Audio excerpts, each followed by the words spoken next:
अरविंद केजरीवाल की गिरफ्तारी के संबंध में जो दिल्ली हाई कोर्ट का फैसला आया है, उसके खिलाफ पार्टी ने इस मामले को सुप्रीम कोर्ट में चुनौती दी है। लेकिन जो दिल्ली हाई कोर्ट का फैसला है, जो उसकी टिप्पणी है, उसके बाद जो पार्टी के अंदर असंतोष था, जो सुलग रहा था, वो अब धधकने लगा है। यही कारण है कि जो पार्टी के कई नेता हैं, महत्वपूर्ण नेता हैं, वो वेट एंड वॉच की जो है रणनीति पर काम कर रहे हैं।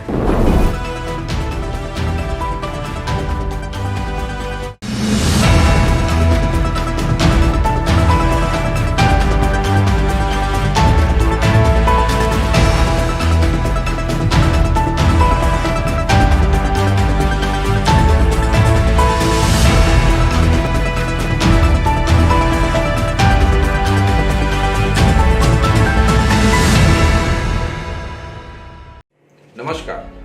आम आदमी पार्टी के अंदर ज्वालामुखी सुलग रहा है और यह ज्वालामुखी कभी भी फट सकता है। दिल्ली के जो मंत्री राजकुमार आनंद का इस्तीफा है, उस ज्वालामुखी की महज एक बानगी है। राजकुमार आनंद ने अपने मंत्री पद से, पार्टी की सदस्यता से इस्तीफा दे दिया और ऐसा नहीं है कि राजकुमार आनंद का इस्तीफा ही एक कारण है जिसके चलते ये बात मैं कह रहा हूं। पार्टी के अंदर जिस तरीके से चीजें चल रही हैं, उसको लेकर के पार्टी कार्यकर्ताओं और नेताओं के अंदर पहले से ही काफी असंतोष है।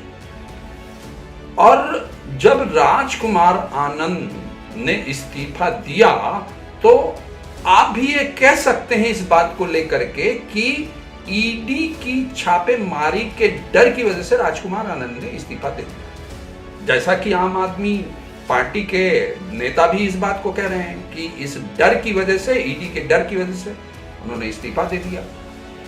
लेकिन राजकुमार आनंद ने इस्तीफा देने के बाद जो प्रेस कॉन्फ्रेंस की और जिस तरीके से उन्होंने इस्तीफा देने के कारण गिनाए, उस पर गौर करना बहुत जरूरी है। दो ऐसे कारण हैं जिनको लेकर के मैं यहां पर चर्चा करूं।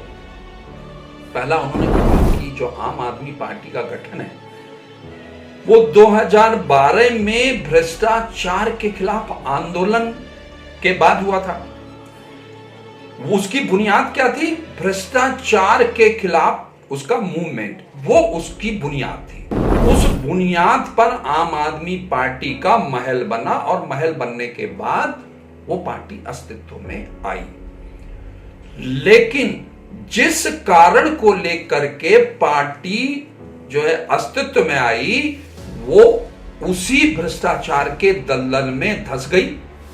और राजकुमार आनंद कहते हैं कि मेरा उस भ्रष्टाचार की दलदल में मेरा दम घुट रहा था, इसलिए मैंने पार्टी छोड़ने का फैसला किया। दूसरा जो उनका कहना है, वो महत्वपूर्ण बात वो भी है, वो कह रहे हैं कि केजरीवाल शराब घोटाले में फंसने के बाद नैतिकता के आधार पर मुख्यमंत्री पद छोड़ने की जगह वो आम आदमी पार्टी का इस्तेमाल अपने को बचाने के लिए कर रहे हैं। इसके अलावा जो आम आदमी पार्टी है, वो अपने सभी सरकारी दफ्तरों में या पार्टी कार्यालयों में भगत सिंह के साथ साथ बाबा भीमराव अंबेडकर की तस्वीरें लगाते हैं और उनके आदर्शों पे चलने का दावा करते हैं। लेकिन जो पार्टी है, वो बाबा साहब के आदर्शों से दूर हो गई। बाबा साहब का कहना था कि समाज को कुछ देने का काम करना चाहिए, लेकिन पार्टी ऐसा नहीं कर रही है। और देखिए, ये राजकुमार आनंद ने जो भी आरोप लगाए हैं, वो आप ये भी कह सकते हैं कि चूंकि वो पार्टी छोड़ रहे हैं इसलिए उन्होंने आरोप लगाए। लेकिन दूसरा एक और महत्वपूर्ण कारण है, जो दिल्ली हाई कोर्ट की टिप्पणी है।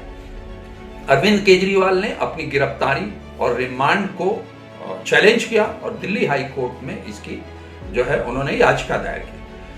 अब दिल्ली हाई कोर्ट की जो टिप्पणी है, उसका फैसला आने के पूर्व जो है आम आदमी पार्टी के लोग भी ऐसा सोचते थे और आप भी यही सोचते रहे होंगे कि शायद अरविंद केजरीवाल की गिरफ्तारी भारतीय जनता पार्टी के इशारे पे की गई है। और जिस तरीके से आम आदमी पार्टी के जो कार्यकर्ता हैं सोचते थे, जिस तरीके से संजय सिंह को उच्च अदालत से राहत मिल गई, बेल मिल गई, उसी तरीके से अरविंद केजरीवाल को भी शायद राहत मिल जाएगी। लेकिन ऐसा नहीं हुआ, बल्कि दिल्ली हाई कोर्ट ने यह टिप्पणी की कि जो अरविंद केजरीवाल की गिरफ्तारी है और रिमांड है वो कानून सम्मत है, और ईडी के पास इस बात के पुख्ता सबूत हैं कि अरविंद केजरीवाल ने साजिश की और वो इसमें शामिल है। ये दो चीजें ऐसी हैं जो दिल्ली के जनता को ही नहीं बल्कि आम आदमी पार्टी के कार्यकर्ताओं को भी ये सोचने पर मजबूर कर देते हैं कि आखिरकार अरविंद केजरीवाल ऐसा क्यों कर रहे हैं। और हालांकि अरविंद केजरीवाल ने दिल्ली हाई कोर्ट के फैसले को भी सुप्रीम कोर्ट में चुनौती दी है और याचिका दायर की है।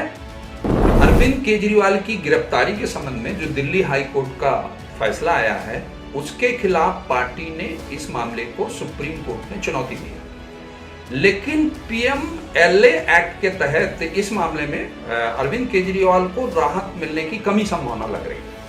लेकिन जो दिल्ली हाई कोर्ट का फैसला है, जो उसकी टिप्पणी है, उसके बाद जो पार्टी के अंदर असंतोष था, जो सुलग रहा था, वो अब धधकने लगा है।